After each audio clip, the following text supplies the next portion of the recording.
Hello, my future doctors. This side of Biowali ma'am, Amisha Saraswat, and I welcome you all on your अपने channel math चाहिए x पे।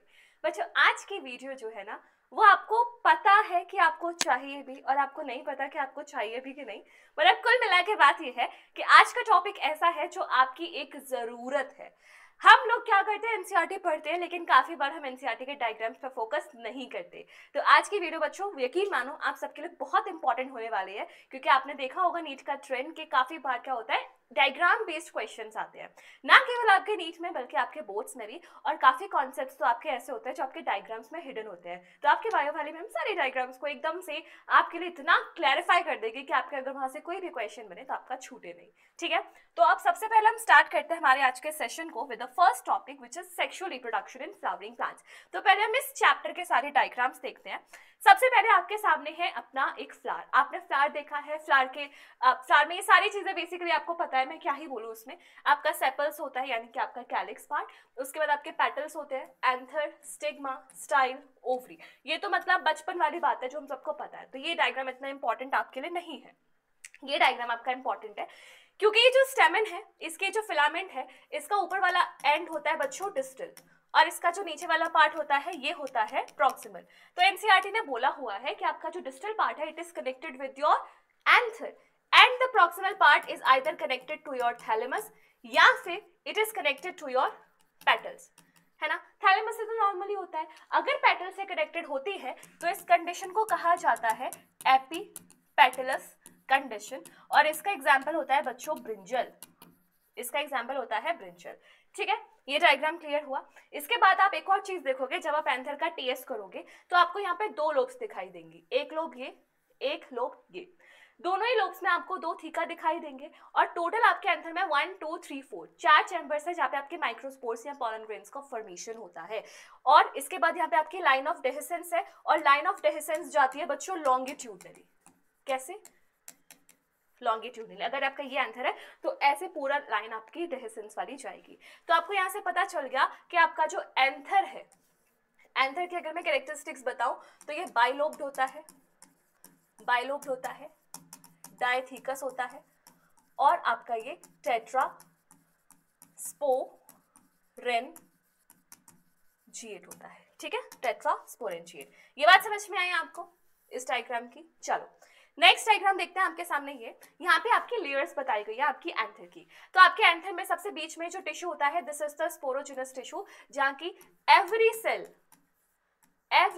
Cell becomes pollen mother cell. ठीक है, सारी sales आपकी pollen mother cells होती हैं।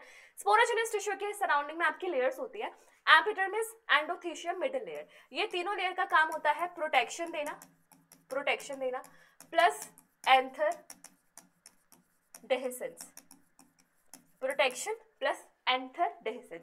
और आपकी जो टेपिटम लेयर होती है बच्चों, इसका काम होता है न्यूट्रिशन देना, साथ ही साथ ये मल्टी न्यूक्लिएटेड होती है because of the process of endomitosis. ठीक है, so this is multi nucleated due to endomitosis. ये बात समझ में आ गई, और नीचे तो आपके पॉलन ग्रेन्स बने ही हुए हैं। चलो आगे देखते हैं नेक्स्ट डायग्राम में क्या बोल रहा है। यहाँ पे आपको देखो, ध्यान से देखो, स्कैनिंग इलेक्ट्रॉन माइक्रोग्राफ्स। अगर आपको इलेक्ट्रॉन्स मतलब पॉलन ग्रेन्स के सरफेस पे देखना है तो आपको यूज करना है ये वाला microscope which is SEM। Scanning electron microscope is a type of microscope of electron वाला। मतलब इलेक्ट्रॉन माइक्रोस्कोप के बेसिकली दो टाइप्स होते हैं, स्कैनिंग वाला और ट्रांसमिशन वाला। तो आपको जब भी किसी का सरफेस स्टडी करना है तो आप यूज करोगे स्कैनिंग। तो यहाँ पे आपको ब्यूटीफुल स्कल्पचरिंग दिख रही है, these sculpturing are present on the exine layer of pollen grains. ठीक है, चलो ये क्या है आपका? ये है आपका माइक्रोस्पोर टेट्राड। माइक्रोस्पोर और पॉलन ग्रेन में क्या डिफरेंस है? यहाँ पे तुम्हें दिखाई दे रहा है कैलोज बेड। अभी ये एक दूसरे से डिसोशिएटेड फॉर्म में नहीं है। जब कैलोस हट जाएगा ये सेपरेट हो जाएंगे and these will form this structure which is your pollen. ठीक है, पॉलन ग्रेन।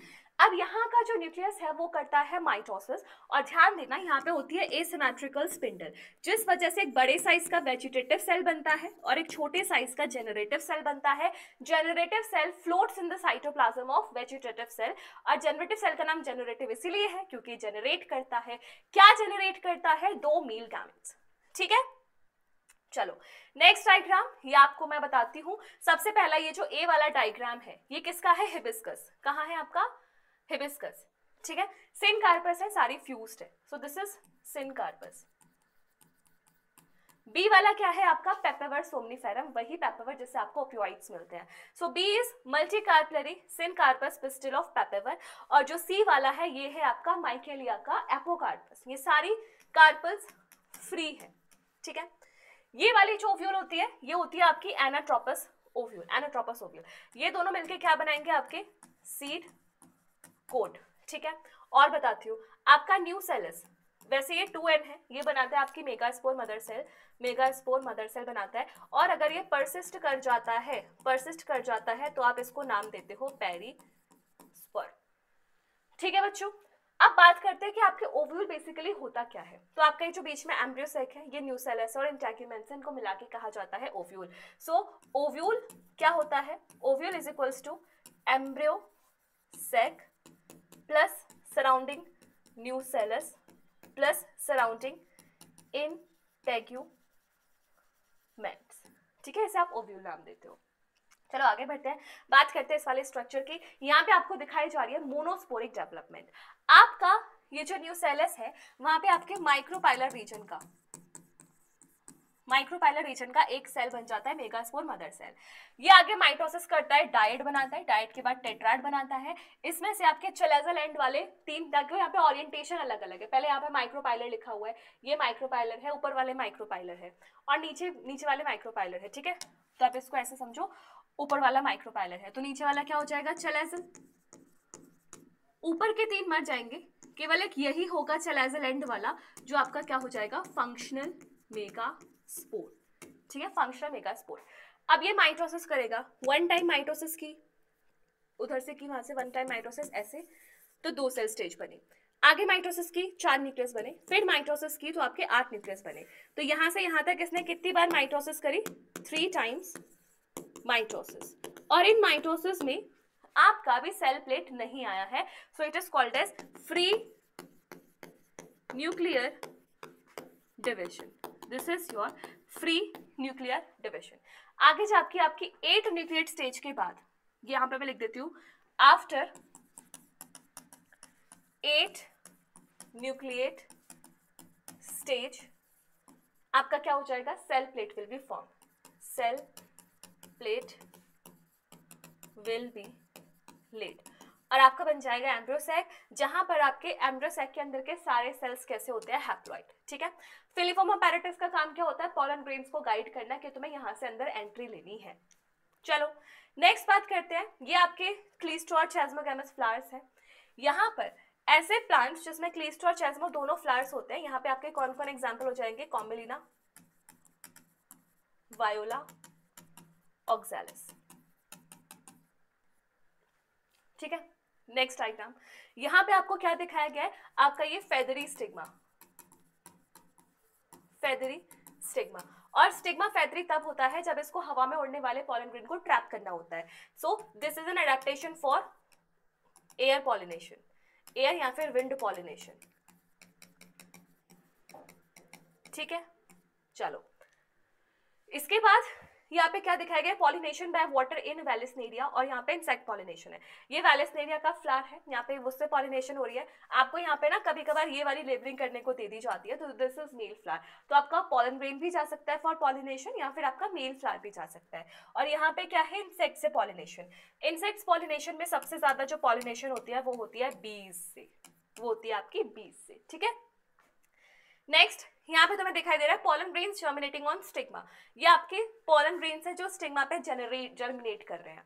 फिर दिखाया गया pollen tube growth through style, ये आपके स्टाइल से पॉलन ट्यूब्स जा रहे हैं, ये आपके पॉलन ट्यूब्स है।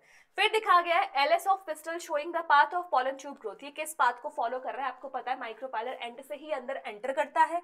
फिर enlarge view of egg apparatus. Egg apparatus क्या होता है? एग अपैरेटस आपको पता होना चाहिए। एग अपैरेटस, एग अपैरेटस में दो चीजें आती हैं आपके, 2 सिनर्जिड्स प्लस 1 एग सेल। ठीक है, तो आपका एग अपैरेटस का एक एनलार्ज व्यू दिखाया गया है यहाँ पर। उसके बाद लिखा हुआ है discharge of male gamete into synergids and the movement of sperms. ये देखो स्पर्म्स, आपके यहाँ पे भी जो मेल गैमेट्स है उनका नाम स्पर्म्स है, बट दिक्कत क्या है यहाँ पे, डिफरेंस क्या है, ये स्पर्म्स नॉन मोटाइल है। सो डिस्चार्ज किया जाता है, मूवमेंट होता है, one into the egg and other in the central cell. तो आपका ये जो डी जेनरेटिंग सिनर्जिड है, डी जेनरेटिंग सिनर्जिड, इसके थ्रू आपका मेल गैमेट एंटर करेगा, एक मेल गैमेट फ्यूज करेगा एग सेल के न्यूक्लियस के साथ, और एक मेल गैमेट जाएगा पोलर न्यूक्लियाई के साथ फ्यूज होने। So this fusion is called as syngamy, this fusion is called as triple fusion and combinedly this all is called as triple fertilization. ठीक है, नेक्स्ट यहाँ पे आपके एम्ब्रियो की डेवलपमेंट दिखाई जा रही है। आपकी सारी चीजें डीजेनरेट कर जाते हैं, ये भी और ये भी। आपका जाइगोट बचता है 2n, आपका सेंट्रल सेल बन जाता है प्राइमरी एंडोस्पर्म सेल, और आपका ये जो पोलर न्यूक्लियर बन जाता है PEN, यानी कि प्राइमरी एंडोस्पर्म न्यूक्लियस। इसके बाद आपका जाइगोट डिवाइड करके 2 सेल स्टेज बनाता है, और उसके बाद आती है ग्लोबुलर एम्ब्रियो। ग्लोबुलर एम्ब्रियो में ये जो स्टिक है इसको आप बोलते हो सस्पेंसर, और सस्पेंसर का काम होता है आपके एम्ब्रियो को पुश करना इनसाइड द एंडोस्पर्म। ग्लोबुलर के बाद आपके हर्ट शेड स्टेज आती है, उसके बाद आपकी आती है मैच्योर या फिर टॉर्पीडो स्टेज। अब आपको ध्यान देना है, सस्पेंसर के पास वाला जो एरिया है वो होगा रेडिकल, और अपोजिट वाला जो एरिया है वो हो जाएगा आपका प्लूम्यूल, और ये जो 2 हैंगिंग स्ट्रक्चर्स है दीज आर कॉटिलेडन्स। एनसीईआरटी में एक लाइन लिखी हुई है, initial stages of development are same in monocots and dicots। Starting की जो डेवलपमेंटल स्टेजेस होती है वो मोनोकॉट डाइकॉट दोनों में सेम होती है। ठीक है, ये आपका वही है, मैच्योर है। यहाँ पे आपको दिख रहा है this is a typical dicot embryo, जहाँ पे ये रीजन आपको दिखेगा प्लूम्यूल है, ये दोनों कॉटिलेडन्स है। कॉटिलेडन के अटैचमेंट से आपका रेडिकल वाला एरिया कहलाता है हाइपोकोटाइल, और उसके ऊपर वाला एरिया क्या कहलाता है, एपिकोटाइल। ठीक है, ऊपर वाला एरिया हो जाएगा आपका एपिकोटाइल। अब रेडिकल है जो रूट्स बनाएगा, तो it is surrounded protected by a root cap. यहाँ बात करूं मोनोकॉट्स वाले की, तो दिस इज कोलियोराइजा जो आपके रूट्स को प्रोटेक्ट करता है, रेडिकल। उसके बाद एपीब्लास्ट। एपीब्लास्ट क्या है आपका, रूडिमेंट्री कॉटिलिडन, रूडिमेंट्री कॉटिलिडन। आपका जो स्क्यूटलम है ये क्या है आपका, शील्ड शेप्ड कॉटिलिडन। आपके मोनोकॉट्स में जो आपका फंक्शनल कॉटिलिडन है वो आपका स्क्यूटलम, और आपका जो बेकार है जो खत्म हो चुका है दैट इज योर एपीप्लास्ट। ठीक है, फिर आपकी कोलेप्टाइल है जो आपके प्रीम्यूल्स को प्रोटेक्शन देता है। इसके बाद आगे जाते हैं, बात करते हैं यहाँ पे कुछ सीड्स के स्ट्रक्चर की। ये आपके दोनों कॉटिलिडन्स हैं, ये आपके माइक्रोपाइली है जहाँ से ऑक्सीजन और एयर अंदर एंटर करती है। फिर आपका ये दूसरा सीड है, ये मोनोकॉट है, एंडोस्पर्मिक सीड है, क्योंकि यहाँ पे आपको दिख रहा है कि सीड कोट भी है, कॉटिलिडन और एंडोस्पर्म दोनों ही चीजें हैं। तो आपको लेबलिंग याद रखनी है, एम्ब्रियो के जस्ट पास जो होगा वो कॉटिलिडन होगा, क्योंकि सीड पे बच्चों अधिकार केवल कॉटिलिडन का है। एंडोस्पर्म बच गया है तो उसको बाहर के साइड भेज दो, रखना है लेकिन आप बाहर के साइड भेज सकते हो। ठीक है, तो ये वही चीज दिखाई गई है। यहाँ पे वही है आपका कॉटिलिडन, शील्ड शेप का कॉटिलिडन दिखाया गया है, और यहाँ पे ये वही डायग्राम है जो आपकी 11th क्लास की एनसीईआरटी में है, मॉर्फोलॉजी ऑफ फ्लावरिंग प्लांट्स। तो यहाँ पे आपको ध्यान देना है, ये वाली जो लेयर होती है इसको आप बोलते हो एल्यूरोन लेयर, और एल्यूरोन लेयर की प्लॉइडी भी क्या होती है, 3L। तो मैंने आपको प्लॉइडी के बेसिस पे बहुत सारे क्वेश्चंस कराए हुए हैं sexual reproduction in flowering plants के लाइव लेक्चर में, तो आप वहां से वीडियो को चेकआउट भी कर सकते हो। ठीक है, यहाँ इस डायग्राम से नीट में क्वेश्चन आया था, नीट में क्वेश्चन आया था ये लेबलिंग, कोलियोराइजा नीचे वाला, रेडिकल ऊपर वाला। ठीक है, चलो नेक्स्ट, ये आपके फॉल्स फ्रूट है, ये आपका एप्पल है, तो ये थैलेमस क्या है इसका, एडिबल पार्ट,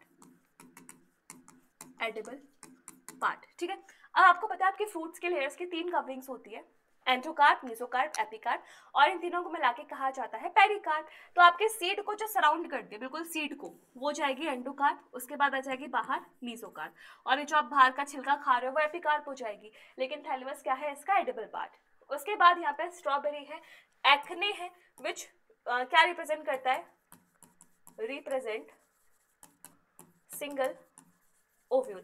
आप जब स्ट्रॉबेरी खाते हो तो मुंह में कुछ आता है ना, थोड़ा सा सीड लाइक का स्ट्रक्चर, वो क्या है उसकी इंडिविजुअल ओव्यूल्स या फिर ओवरी। थैलेमस इसका भी क्या है, एडिबल पार्ट। तो ये दोनों किस में आते हैं, आपके फॉल्स फ्रूट्स में। ठीक है, फॉल्स फ्रूट्स क्या होते हैं, जहाँ पे ओवरी के अलावा और पार्ट भी है जो फ्रूट फॉर्मेशन में कंट्रीब्यूट करे। तो sexual reproduction and flowering plants के डायग्राम थे। अब हम बढ़ते हैं next diagram which is for human reproduction. ठीक है बच्चों, तो यहाँ पे मैं आपको सारी इंपॉर्टेंट चीजें बताती हूँ। सबसे पहले मैं बात करूँ मेल रिप्रोडक्टिव सिस्टम के लेटरल ओवरव्यू की, तो यहाँ से तुम्हें पता होना चाहिए कि आपकी जो सेमिनल वेसिकल्स हैं, ये बन रही है सेमिनल वेसिकल। तो seminal vesicles are dorsal to urinary bladder.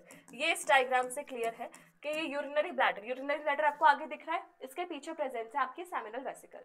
ठीक है, दूसरी आपको दिख रही है इजैक्युलेटरी डक्ट। इजैक्युलेटरी डक्ट ये है और आपकी यूरेथ्रा ये है। तो इजैक्युलेटरी डक्ट क्या होती है, जब आपका वास डिफरेंस को किसका सिक्रीशन मिल जाता है, किस ग्लैंड का सिक्रीशन मिल जाता है, सेमिनल वेसिकल का, सेमिनल वेसिकल का। ठीक है, बाकी आपको पता है ये प्रोस्टेट हो गया, ये वास डिफरेंस हो गई, ये बल्बोइरेथ्रल ग्लैंड हो गई। बल्बोइरेथ्रल ग्लैंड की लोकेशन एनसीईआरटी बोल रही है बेस ऑफ पेनिस।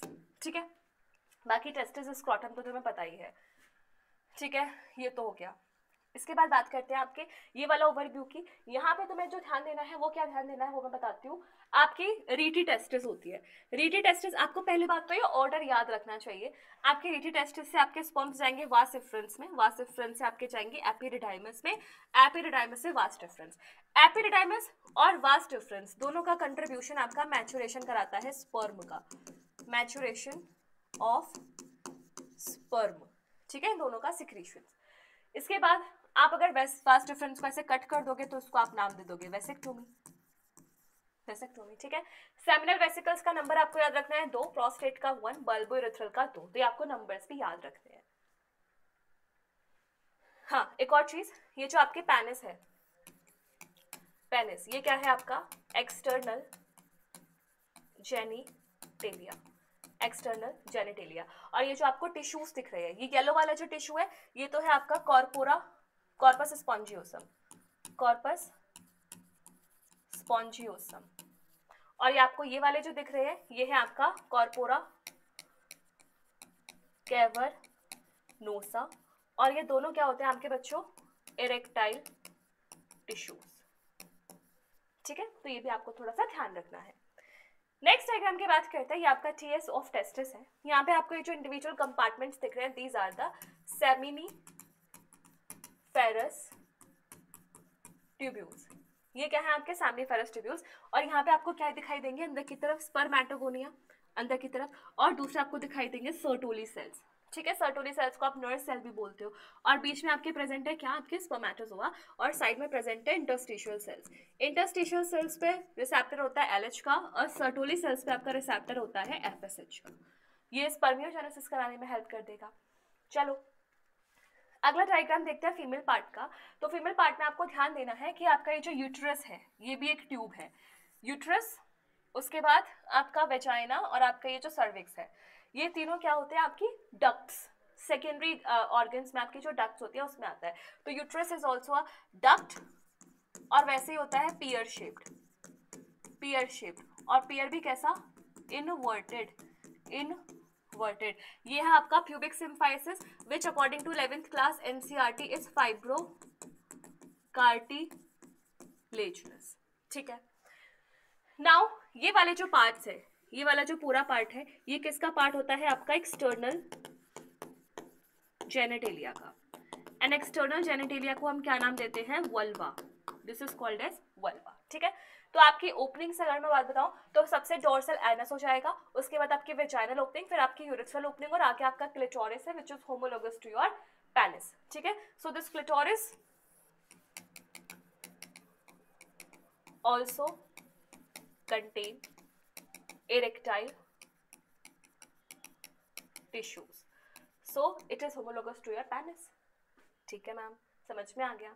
बात करते हैं अब आपकी इस फीमेल रिप्रोडक्टिव सिस्टम की। तो सबसे पहले आपको ध्यान देना है ये लिगामेंट्स। ये लिगामेंट्स क्या करते हैं, आपके ओवरी को यूट्रस से भी कनेक्ट करते हैं और साथ साथ आपकी पैल्विक वॉल से भी कनेक्ट करके रखते हैं। सो लिगामेंट्स कनेक्ट्स ओवरी, किस किस से कनेक्ट करते हैं, मैंने आपको दो चीजें बताई हैं, एक आपका यूट्रस और दूसरा आपका पैल्विक वॉल। ठीक है, यूट्रस पैल्विक वॉल। फिर आप देख सकते हो फिंगर लाइक फिम्ब्रे है, फंडिबुलम एम्पुला जो कि आपकी साइट है फर्टिलाइजेशन की, स्थमस। उसके बाद ये जो आपका इन्वर्टेड पियर शेप्ड स्ट्रक्चर है, इसका ऊपर वाला पार्ट है फंडस, बीच में आपकी यूट्राइन कैविटी, एंड सर्विक्स क्या है आपका lower portion of uterus, lowest part of uterus. Cervical canal और वेजाइना दोनों को मिला के हम नाम देते हैं बर्थ कैनाल। ठीक है, यही पे आपकी लेयरिंग्स हो जाएंगी। पेरीमेट्रियम सबसे बाहर, मायोमेट्रियम जिसमें क्या होती है आपकी स्मूथ मसल्स, और एंडोमेट्रियम जो आपकी क्या होती है vascular plus glandular, vascular plus glandular. ठीक है, तो आपका फीमेल रिप्रोडक्टिव सिस्टम हो गया। इसके बाद नेक्स्ट डायग्राम की बात करते हैं। तो this is your mammary glands. आपको मेमोरी ग्लैंड्स में याद रखना है कि आपके रिब्स के बीच में मसल्स के नाम गिवन नहीं है, बस मसल्स लिखा हुआ है। तो ये जो मसल्स हैं इनको आप नाम देते हो इंटरकोस्टल मसल्स। और इंटरकोस्टल मसल्स आपको पता है दो टाइप्स की होती है, ICCM, ECCM। Internal intercostal muscles, रुक जाओ, internal intercostal muscles, external intercostal muscles. तो इन दोनों में से जो आपकी एक्सटर्नल इंटरकोस्टल मसल होती है, इसके कॉन्ट्रैक्शन से आप क्या करते हो, इंस्पिरेशन, है ना, इसका कॉन्ट्रैक्शन होता है तो आप क्या करते हो, इंस्पिरेशन, इनहेल करते हो।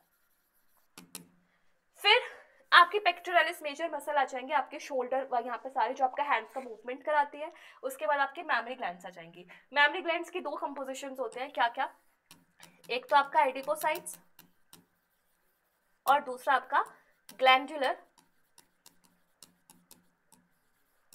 Tissue, adipocytes and glandular tissue. आपको ये ऑर्डर याद रखना है। ऑर्डर क्या है, सबसे पहले आपके मेमोरी एल्वियोलस जहाँ पे आपका मिल्क का फॉर्मेशन होगा और स्टोर रहेगा। फिर आपकी आएगी मेमोरी ट्यूब्यूल्स जो इसमें नहीं बनी हुई है, बट आपके कभी ऑप्शन में आ जाए तो आपको ध्यान रखना है। एल्वियोलाई के बाद आपकी आएंगी mammary tubules, mammary tubules. Tubules के बाद आएंगे आपकी मेमोरी डक्ट के बाद आपका एम्पुला के बाद लेक्टिफेरस डक्ट और फाइनली हो जाएगा लैक्टेशन। तो आपको ऑर्डर याद रखना है, memory alveoli, mammary tubules, memory ducts, उसके बाद एम्पुला, उसके बाद लैक्टिफेरस डक्ट। ठीक है, बाकी मेमोरी ग्लैंड्स क्या होती है, मॉडिफाइड स्वेट ग्लैंड्स। ठीक है, मॉडिफाइड स्वेट ग्लैंड्स होती है। नेक्स्ट ये क्या है आपका सेमनीफेरस ट्यूब्यूल्स का एनलार्ज्ड वर्जन। तो आपको यहाँ पे दिख रहा होगा स्पर्मेटोगोनियम जो लाइन कर रही है, this is 2n, Sertoli cell 2n, primary spermatocyte 2n, secondary spermatocyte n, ये मियोसिस 1 हो जाता है, स्पर्मेटिड्स n, स्पर्मेटोजोआ n। तो आपको सबकी प्लॉइडीज भी याद रखनी है। ठीक है, स्पर्म का स्ट्रक्चर, एक्रोसोम आपको पता होगा, इसमें स्पर्म लाइसेंस होती है और acrosome is a modified Golgi body. ठीक है, सो दूसरा पॉइंट क्या हो जाएगा, मॉडिफाइड गोल्जी बॉडी। फिर आपका नेक मिडल पीस, ये आपको पता ही है। ठीक है, नेक्स्ट डायग्राम, ये आपका ओवरी का सेक्शन है और यहाँ से आपके बोर्ड्स पर भी क्वेश्चन आ रखा है ओवरी के सेक्शन में। ये आपका जो स्ट्रोमा है उसको दो पार्ट में बांटा गया है। आउटर वाला part is called as cortex, अंदर वाला part is called as medulla, और कॉर्टेक्स और मेडुला को मिला के कहा जाता है स्ट्रोमा। ठीक है, स्ट्रोमा। तो यहाँ पे जो मेडुला वाला पार्ट है वहाँ पे केवल ब्लड वेसल्स जाती है। यहाँ स्टार्टिंग में होगा प्राइमरी फॉलिकल, फिर टर्शियरी फॉलिकल, फिर ग्राफियन फॉलिकल, ओवम बाहर आ जाएगा। ओवम किस स्टेज में बाहर आता है, सेकेंडरी oocyte की स्टेज में। उसके बाद ये कन्वर्ट हो जाता है कॉर्पस ल्यूटियम में। कॉर्पस ल्यूटियम क्या क्या रिलीज करते हैं, ईस्ट्रोजन, प्रोजेस्टेरोन और रिलैक्सिन भी रिलीज होता है। ठीक है, ये सारे हार्मोन्स हैं। यहाँ पर आपको स्पर्मेटोजेनेसिस में डिफरेंस बताया हुआ है। जैसे आपकी प्यूबर्टी पे स्टार्ट हो जाता है स्पर्मेटोजेनेसिस, स्पर्मेटोगोनिया, माइटोसिस करके प्राइमरी स्पर्मेटोसाइट्स, फर्स्ट मियोसिस करके सेकेंडरी स्पर्मेटोसाइट्स, सेकंड मियोसिस करके स्पर्मेटिड्स, और स्पर्मेटिड्स स्पर्मेटोजोआ में कन्वर्ट होने के लिए करते हैं डिफरेंशिएशन, एंड दिस डिफरेंशिएशन बच्चों is called as spermiogenesis. This is called as spermiogenesis, और स्पर्मियोजेनेसिस को रेगुलेट करता है आपका एफएसएच। बाकी ऊपर से लेकर नीचे तक का दोनों आपका मिला के करता है एफएसएच प्लस एलएच, ये दोनों करते हैं, ठीक है। वही अगर मैं बात करूं फीमेल की, तो फीमेल में आपकी होती है ओगोनिया, जो कन्वर्ट हो जाती है प्राइमरी oocyte में। प्राइमरी oocyte आगे जाके क्या होता है, ये आपके प्यूबर्टी तक अरेस्ट रहती है, फर्स्ट मियोटिक डिवीजन यानी कि डिप्लोइड।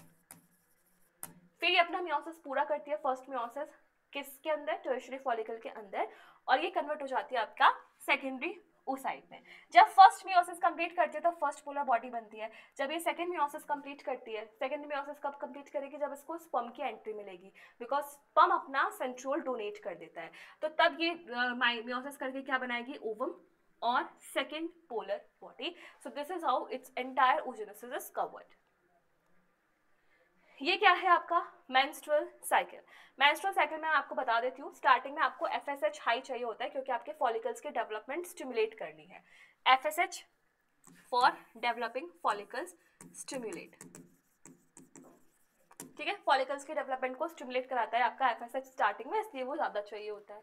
इसके बाद नेक्स्ट वाला हार्मोन कौन सा है, एलएच। अब देखो आगे जाके क्या होता है, आपका एलएच का लेवल बढ़ जाता है, क्योंकि एलएच आपका इंपॉर्टेंट है आपकी पूरी फॉलिकल डेवलपमेंट को कराने के लिए। लेकिन मैम बीच में फिर ये एफएसएच क्यों घटता है, तो ये एफएसएच बीच में घट रहा है because of the influence of inhibin. Inhibin FSH का क्या है, दुश्मन, जो उसको घटाता है।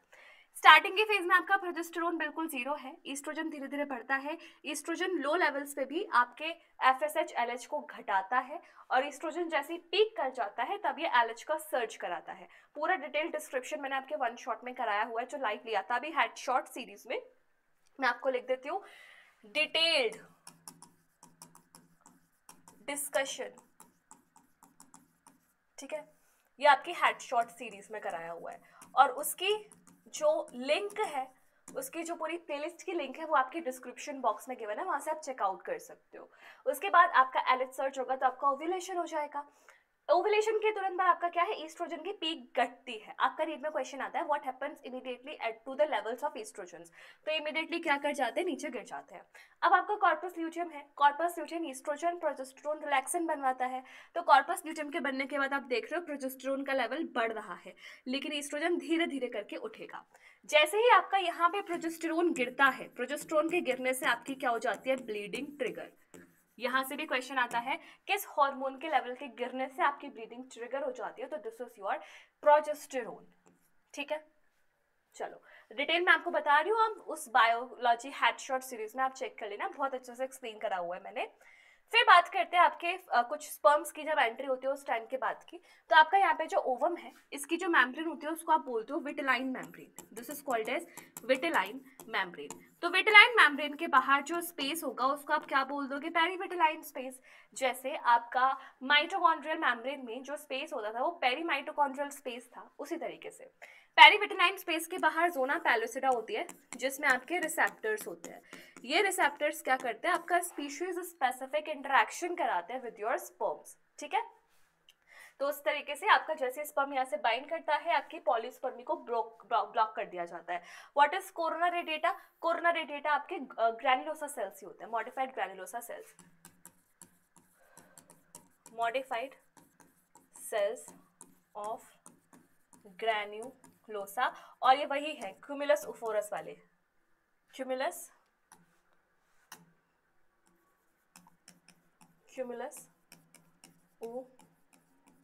ओफोरस वाले सेल, ठीक है बच्चों।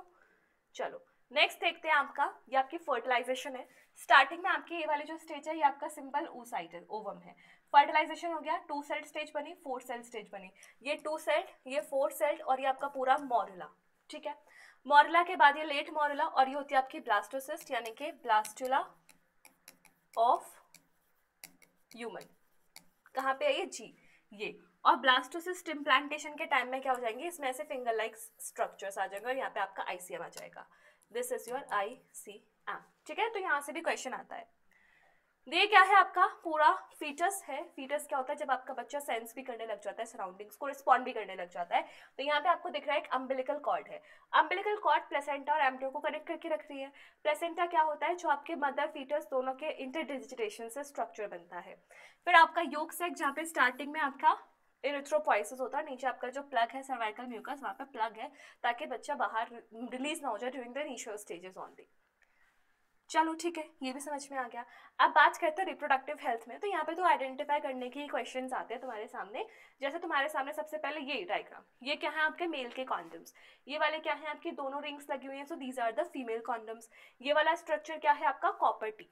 कॉपर टी क्या होती है आपकी, कॉपर रिलीजिंग IUD, ठीक है। फिर ये आपके इम्प्लांट्स हैं, अंडर द स्किन इनको प्लेस किया जाता है, स्लोली स्लोली हार्मोन्स रिलीज करते हैं।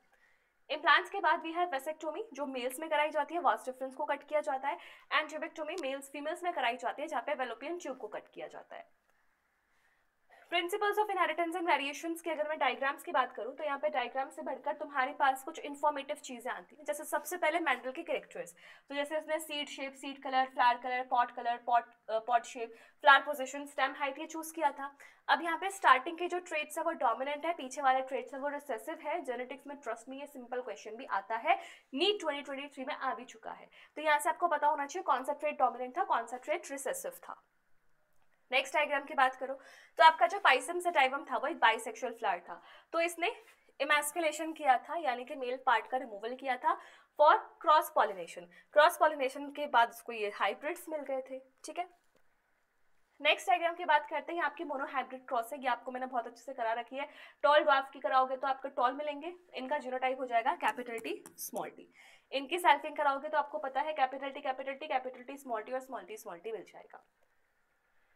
ये क्या है आपका इनकम्प्लीट डोमिनेंस, सब कुछ सेम है, लेकिन आपका यहाँ पे फिनोटिपिक, सॉरी ये तो मोनोहाइब्रिड क्रॉस ही है, ये तो मोनोहाइब्रिड क्रॉस है, ये इंपॉर्टेंट नहीं है।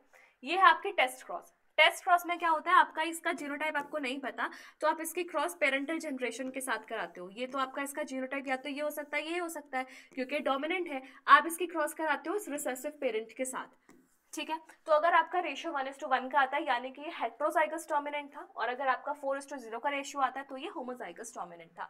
So this is your test cross. ये है आपका इनकम्प्लीट डोमिनेंस, सब कुछ सेम है, बस आपको याद रखना है कि यहाँ का जो फिनोटिपिक रेशियो और जीनोटिपिक रेशियो होता है वो सेम होता है, दैट इज 1:2:1, जहाँ पे 1 रेड 2 पिंक्स एंड 1 वाइट मिलते हैं, ठीक है। एंटेरहिरम स्पीशीज का ये डायग्राम है, ये आपकी डबल क्रॉस है, डाइहाइब्रिड क्रॉस, ये मैंने आपको करा रखी और आपको बताया भी था कि आपका जो ये वाला डायगोनल है, ये वाला डायगोनल, ये क्या है, हेट्रोजाइगस फॉर बोथ लोकस, यानी इसकी वैल्यू कितनी आ जाएगी 4/16। और आपका ये वाला जो डायगोनल है, ये वाला diagonal, this is homozygous for both locus, इसकी वैल्यू क्या आ जाएगी 4/16, ठीक है। तो this is how you have to dissect your dihybrid cross, सारी चीजें आपको समझ में आनी चाहिए। ये आपका इसका फिनोटिपिक रेशियो हो जाएगा 9:3:3:1, और इसका जीनोटिपिक रेशियो 1:2:1 2:4:2:1:1। ये क्या है इसका जीनोटिपिक रेशियो।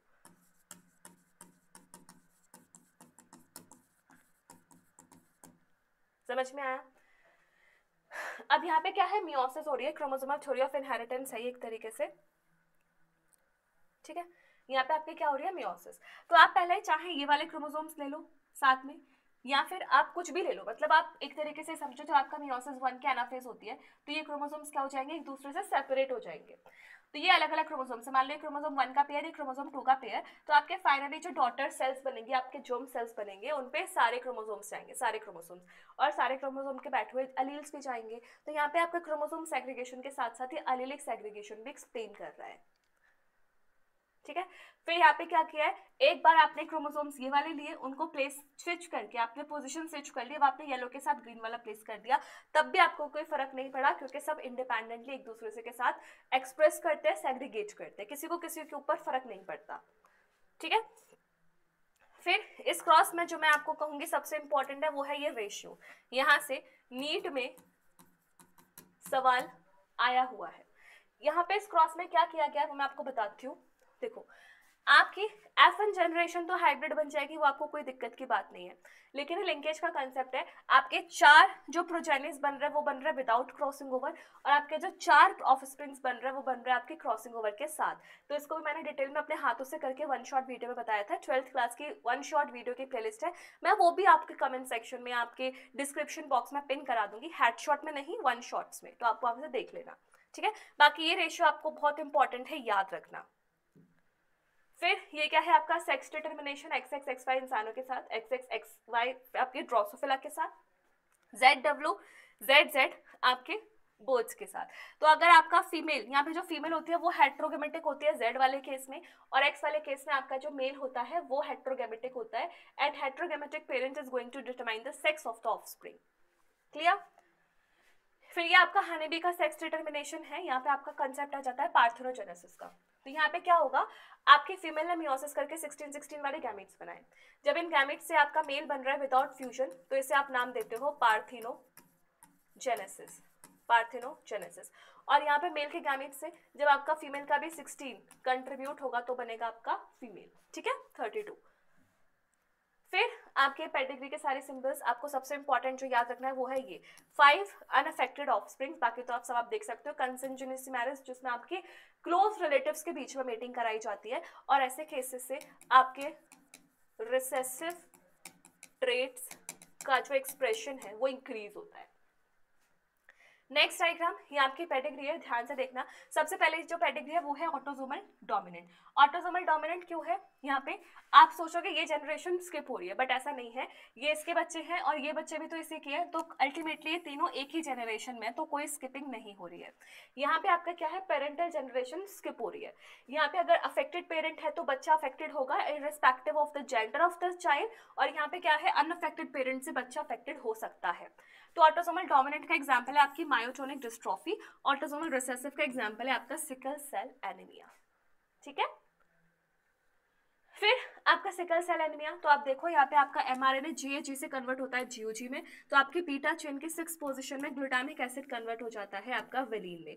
इसको आप रिप्रेजेंट करते हो HbS से, इसको आप रिप्रेजेंट करते हो HbA से।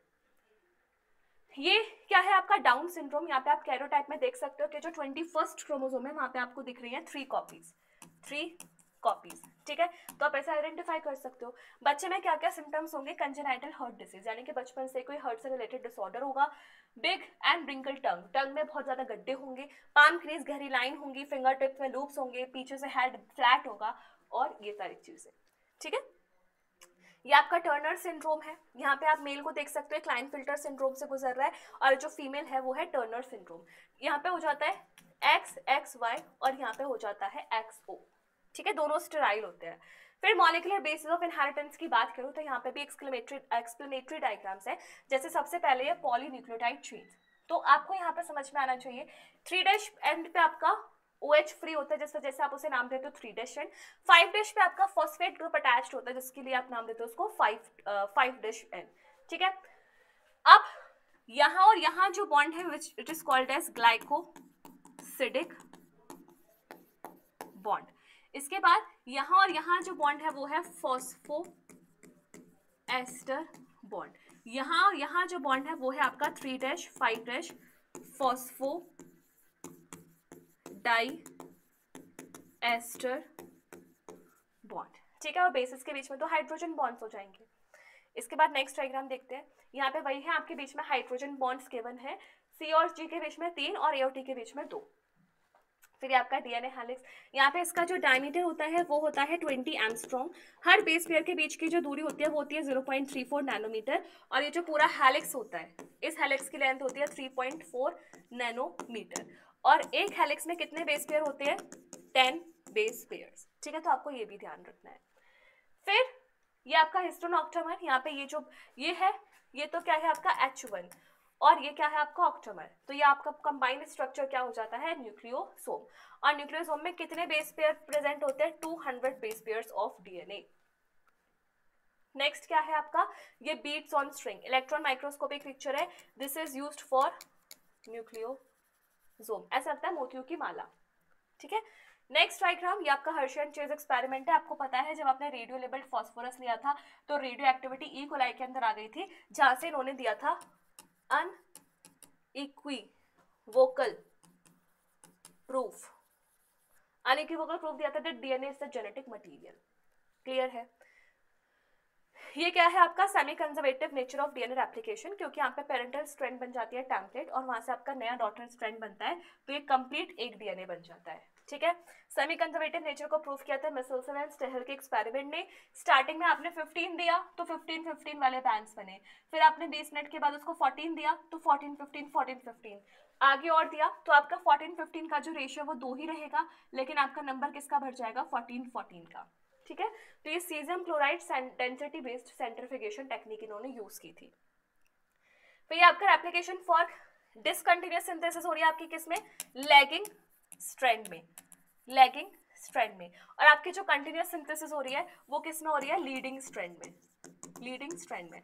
लीडिंग स्ट्रैंड की पोलैरिटी हो जाएगी 3-2, ये अपने आप ही चलता है, दिस इज 3-2 5- और लैगिंग स्ट्रैंड की पोलैरिटी क्या हो जाएगी आपकी 5-3। कैसे बताया, रेप्लिकेशन फॉर्क की डायरेक्शन में बताना है और पेरेंटल स्ट्रैंड के हिसाब से बताना है। फिर आपका ये ट्रांसक्रिप्शन यूनिट, यहाँ पे आपका प्रमोटर, ये आपका टर्मिनेटर, ये टेम्पलेट स्ट्रैंड जहां से आरएनए बनेगा और ये कोडिंग स्ट्रैंड जहां से कोई आरएनए नहीं बनता। तो ये जो प्रमोटर है ये कहाँ है, 5' पे, और जो टर्मिनेटर है वो है 3' पे, क्योंकि ये नाम दिया जाता है with respect to coding strand. ठीक, जो आपका mRNA है वो एक तो कॉम्प्लीमेंट्री होगा और एक स्ट्रैंड से क्या हो जाएगा, आइडेंटिकल। तो कॉम्प्लीमेंट्री किससे होगा, जिससे वो सिंथेसाइज हो रहा है, तो वो सिंथेसाइज किससे हो रहा है, टेम्पलेट स्ट्रैंड से, और वो आइडेंटिकल किसके है, कोडिंग स्ट्रैंड के,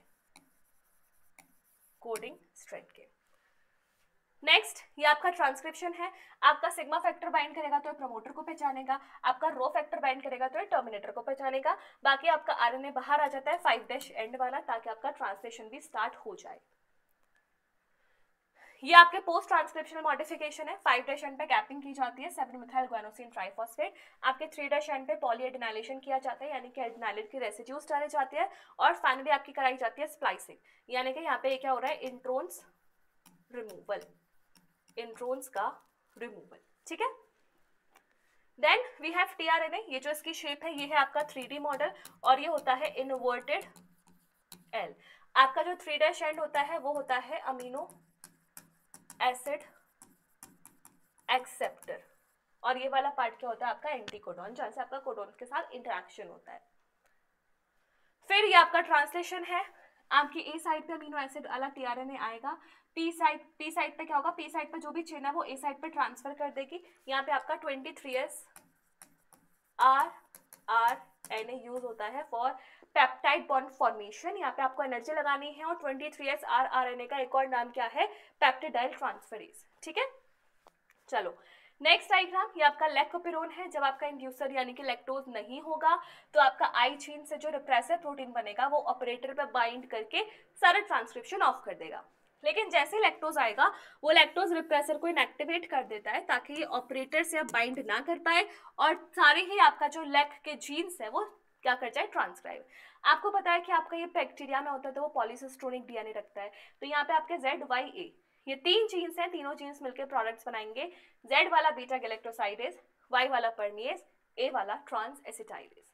ठीक है, ये आपका, ये तो कुछ भी नहीं है, बेकार का डायग्राम है। यहाँ पे आपको समझ में आ रहा होगा, इंपॉर्टेंट लाइन ये है कि आपके जो 2 अलील्स हैं, पैटर्नल और मैटर्नल, वो दोनों भी पॉलीमॉर्फिज्म शो करते हैं, तो यहाँ पे आपके अलील्स में भी देखा जा रहा है और आपको पता चल रहा है कि आपका जो C है वो B के साथ ज्यादा मैच कर रहा है। ठीक है, फिर बात करते हैं आपके इवोल्यूशन के डायग्राम्स की। तो इवोल्यूशन के डायग्राम में सबसे पहले ये है मिलर एक्सपेरिमेंट। आपको यहाँ पे याद रखना है कि उन्होंने गैसेस कौन सी ली थी, तो उन्हें हाइड्रोजन लिया था, अमोनिया ली थी और मीथेन ली थी, और पानी तो यहाँ से आपका आ ही रहा है।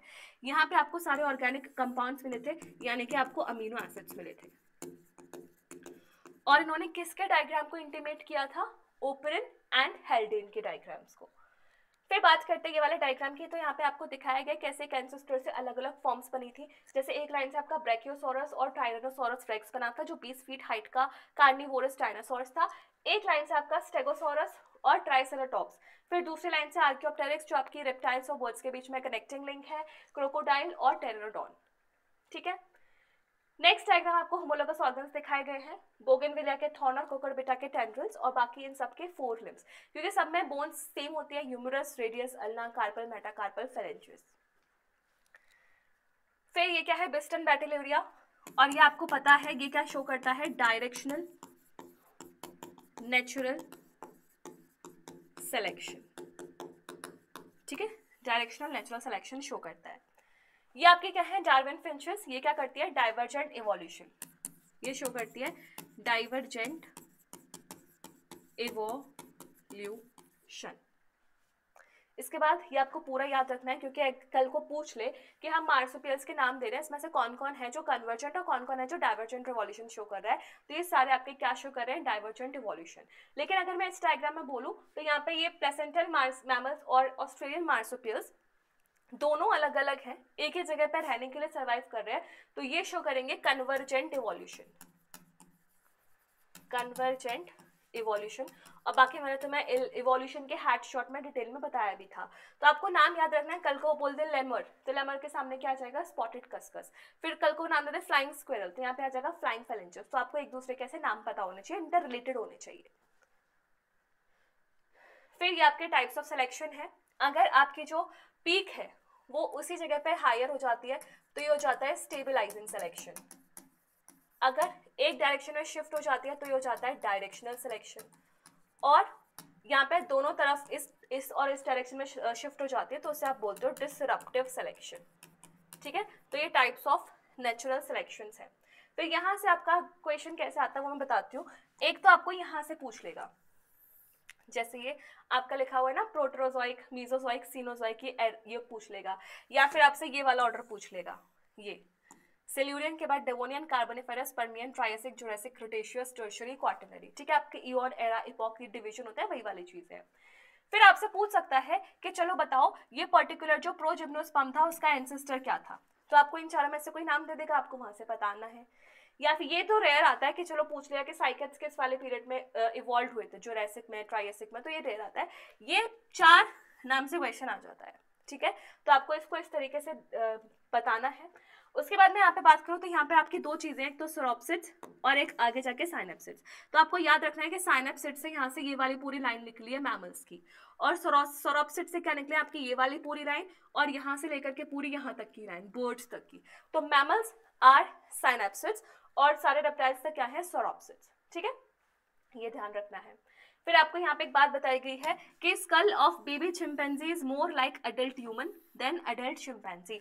तो आपका जो ह्यूमन है उसका स्कल बेबी चिंपैंजी से ज्यादा मैच करता है as compare to adult chimpanzee. ठीक है, इवोल्यूशन के डायग्राम्स खत्म। बात करते हैं ह्यूमन हेल्थ एंड डिसीजेस की। तो यहाँ पे प्लाज्मोडियम की पूरी लाइफ साइकिल बताई गई है। तो सबसे पहले जब मॉस्किटो इंजेक्ट करती है तो वो क्या करती है, स्पोरोजोइट्स को इंजेक्ट कर देगी। स्पोरोजोइट्स लिवर में जाके बनाते हैं, अपनी सेक्सुअल रिप्रोडक्शन कंप्लीट करते हैं, फिर आरबीसी में जाते हैं, बर्स्टिंग करते हैं और यहाँ से रिलीज होता है हीमोजोइन ग्रैन्यूल्स, जिसकी वजह से आपको आते हैं चिल्स, बहुत गंदी राइटिंग है, चिल्स। ठीक है, फिर ये कन्वर्ट हो जाते हैं गैमेटोसाइट्स में। गैमेटोसाइट्स भी कहाँ होते हैं, आरबीसी के अंदर।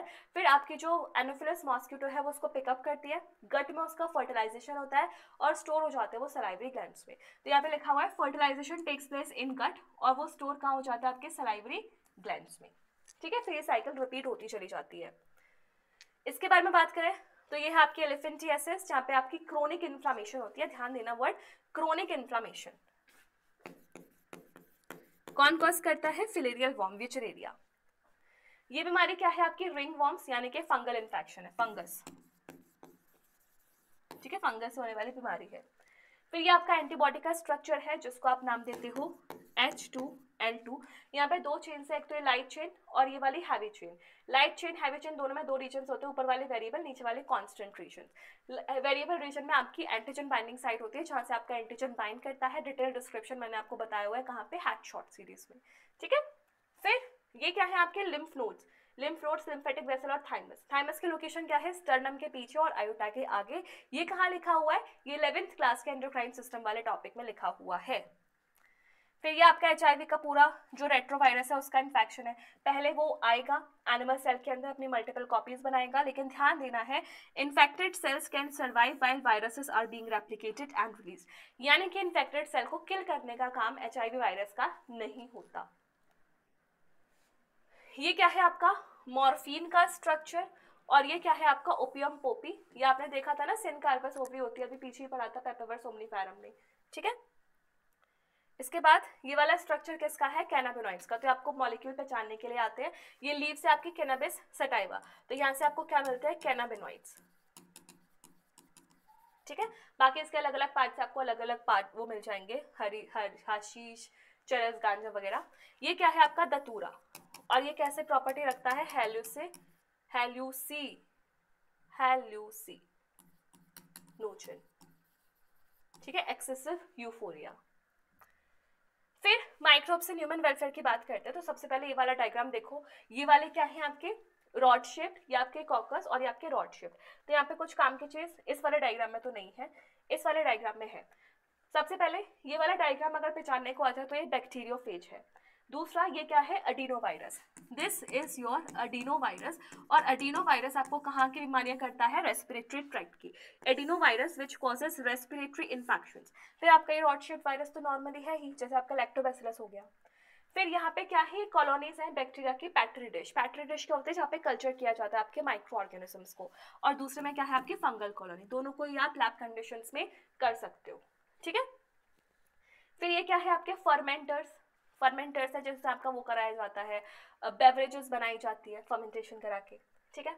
ये क्या है, फर्मेंटेशन प्लांट्स ऐसे बड़े बड़े होते हैं, यहाँ पे डिस्टिलेटर्स भी लगाए जाते हैं ताकि आपका डिस्टिल्ड और नॉन डिस्टिल्ड वाइन्स भी बन जाए, ड्रिंक्स भी बन जाए, ठीक है।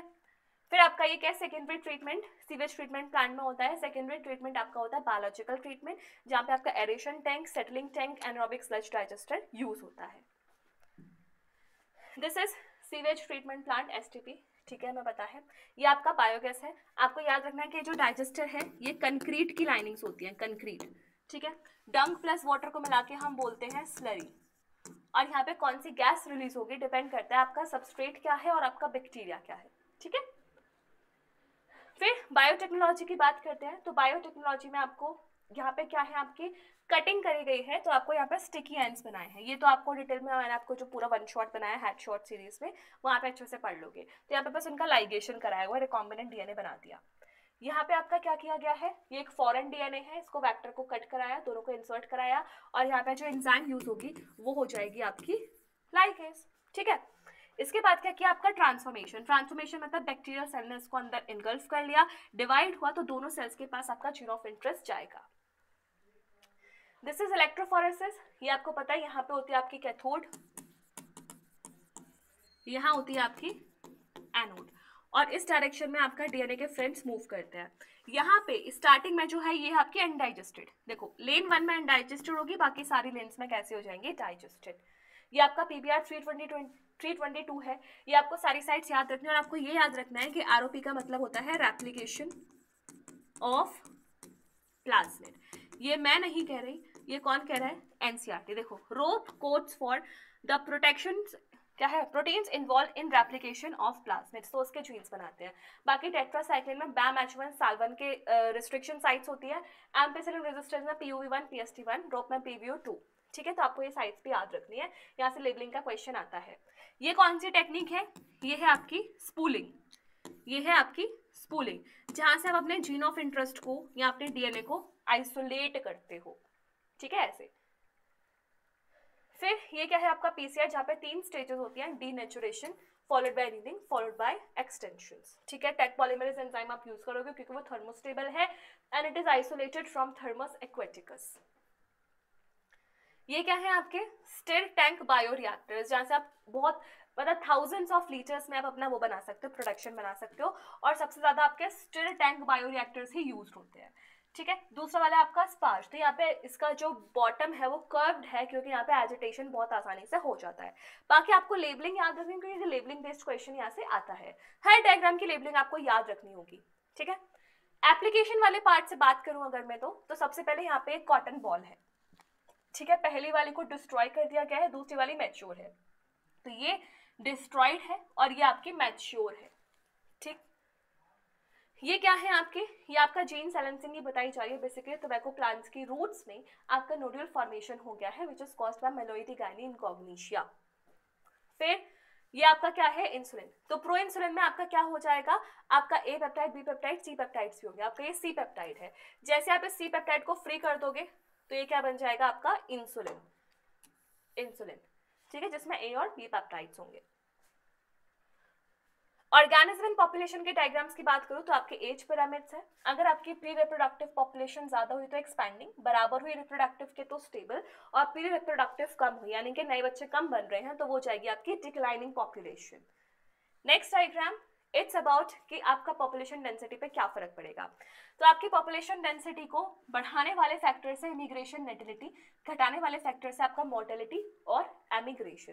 तो आप किसी भी टाइम पे अगर आपको पॉपुलेशन काउंट करनी है तो आप क्या करो, टोटल कितना प्लस हुआ माइनस टोटल कितना डिक्रीज हुआ, ठीक है। तो ये कुछ इक्वेशन लिखते हैं, N T plus 1 is equals to N T, bracket में लिखो आपका birth rate plus immigration minus death rate plus emigration. अरे यार ये पहले चल जाता है, ठीक है। तो इस तरीके से आप कर सकते हो। ये क्या है आपकी ग्रोथ मॉडल कर्व्स है। ये वाली जो आपकी होती है यहाँ पे आपकी ये के है आपकी कैरिंग कैपेसिटी, मतलब नेचर की बर्दाश्त होगी कि आप इतना ही कैरी कर सकते हैं, इससे ज्यादा नहीं कर सकते। तो यहाँ पे when resources are limiting the growth is exponential. तो फर्स्ट कर्व है आपका एक्सपोनेंशियल जिसकी इक्वेशन है dn/dt is equals to rn। R क्या है यहाँ पे, इंट्रिंसिक रेट ऑफ बर्थ, ठीक है, या फिर intrinsic rate of natural increase जिसको आप डार्विनियन फिटनेस भी बोलते हो, जिसकी वैल्यू आती है आपकी birth rate minus death rate से। और दूसरा वाला जो होता है यहाँ पे आ जाता है लॉजिस्टिक कर्व है, यहाँ पे आपकी कैरिंग कैपेसिटी का भी इन्वॉल्वमेंट आ जाता है। तो ये इसकी इक्वेशन है जिसको हम पर्ल वर्लहोल्स्ट इक्वेशन भी बोलते हैं। ये क्या है, म्यूचुअल रिलेशनशिप है between fig and wasp. Big flower is pollinated bye wasp and wasp Lay's eggs. तो आपको उसके अंडे दिख रहे हैं वास्प के, ठीक है। तो ये आपकी सिम्बायोसिस है। ये क्या है आपका मेडिटेरेनियन ऑफेरस ऑर्किड फ्लावर जो आपका यहाँ पे बताता है ना सेक्सुअल डिसीट, सेक्सुअल डिसीट, ये वो वाले पार्ट का डायग्राम है। फिर बात करें अगर हम इकोसिस्टम की, तो इकोसिस्टम में आपके फ्रेगमेंटेशन या सॉरी डिकम्पोजिशन के सारे स्टेप्स गिवन है। आपका सॉइल पर लीफ गिरेगी, उसको कैटरपिलर अर्थवर्म उसको फीड करेगा, उसके ऊपर फिर माइक्रोबियल एक्शंस होंगे, वो और ज़्यादा कैटाबोलाइज होगा, लीचिंग होगी। तो ये 5 स्टेप्स हैं, क्या क्या, आपका फ्रेगमेंटेशन होगा, ठीक है, उसके बाद आपकी लीचिंग होगी, कैटाबोलिज्म होगा, उसके बाद आपका ह्यूमिफिकेशन होगा, फिर आपका मिनरलाइजेशन होगा। नेक्स्ट, ये आपके trophic levels, producer, primary consumer, secondary consumer, tertiary consumer, ये आपका फर्स्ट ट्रॉफिक लेवल पे आएगा, फिर सेकंड, फिर थर्ड, फिर फोर्थ, और फिर आपके एग्जांपल्स हैं दोनों ही फूड चेन्स को ध्यान में रखिए, एक्वेटिक एंड योर टेरेस्ट्रियल, ठीक है। तो आप एग्जांपल्स याद कर सकते हो। ये आपका क्या है 10% लॉ कि हर ट्रॉफिक लेवल पे जो एनर्जी जा रही है वो 10% जा रही है पिछले ट्रॉफिक लेवल के, बाकी जो एनर्जी है वो आपकी अपने हीट लॉस में चली जा रही है। ये आपका pyramid of number, grassland ecosystem का आपका अपराइट होगा, ठीक है। उसके बाद पिरामिड ऑफ बायोमास, तो ये भी आपका अपराइट होता है, लेकिन ये एक्वेटिक में क्या हो जाता है, इन्वर्टेड। एक्वेटिक में कैसा हो जाता है ये, इनवर्टेड। फिर अगर मैं बात करूं ये रहा ज़ूप्लैंक्टन यानी कि आपका एक्वेटिक वाला, क्योंकि यहाँ पे लाइफ साइकिल का कंसेप्ट आ जाता है, ये भी मैंने आपको बता रखा है, ठीक है। और ये पिरामिड ऑफ एनर्जी है, ये आपका ऑलवेज अपराइट होगा, क्योंकि आपकी यूनिडायरेक्शनल फ्लो होती है और 10% के हिसाब से सबसे ज्यादा तो पीछे वाले ट्रॉफिक लेवल पे ही ज्यादा एनर्जी होगी, ठीक है। फिर बायोडाइवर्सिटी एंड कंजर्वेशन का डायग्राम देखें तो आपको यहाँ के डायग्राम से बहुत ज्यादा इंपॉर्टेंट है, क्वेश्चन पूछा जाता है। जैसे इन्वर्टिब्रेट्स में सबसे ज्यादा इंसेक्ट्स होते हैं, फिर बाकी mammalian groups, other animal groups sorry, फिर मॉलस्क और फिर क्रस्टेशियंस। वर्टिब्रेट्स की बात करें तो आपके फिशेस, उसके बाद फिर एम्फीबियंस, मैमल्स, सॉरी उसके बाद फिर बर्ड्स, रेप्टाइल्स, एम्फीबियंस, मैमल्स। और अगर मैं बात करूँ आपके प्लांट्स की तो आपको दिख रहा है फंगस, फंगस का अकेला ही अगर मैं नंबर ले लूँ तो आपके फिशेस वर्टिब्रेट सबसे ज्यादा होता है। तो fungus, angiosperms, algae, mosses, ferns और फिर लाइकेंस, इस तरीके से आपका पूरा प्रोजेक्शन है बायोडाइवर्सिटी का। तो ये टेबल आपको बहुत इंपॉर्टेंट है याद करने, आप पीवाईक्यूज में भी देख चुके होंगे, ठीक है।